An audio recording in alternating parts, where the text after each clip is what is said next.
prolamování. Jestliže je špatně ta závětrná otěž, ta zelená, tak se to projeví na prolamování celé hrany. Celá hrana se prolamuje, dotáhneš, protože ten je vlastně předlodí. Tak jenom dotáhneš a se nafoukne.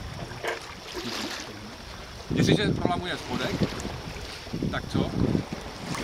To je ten. Takže ráhno musí dolů. A táhnete dolů. Když se vám prolamuje horní část, ne, ráhno. Otěž jde jenom když je celá ta. Čili když se prolamuje nahoře, ráno nahoru. Když se prolamuje dole, ráno dolů. Když se prolamuje celá, tak ráno nic, a tato otěž se pracuje jenom tehdy, když se změní úhel větru. Takže já vlastně se snažím dělat, aby vítr nabíhával. Takže, tak, ano, co jo. Pluli jsme na bočku teď. Zase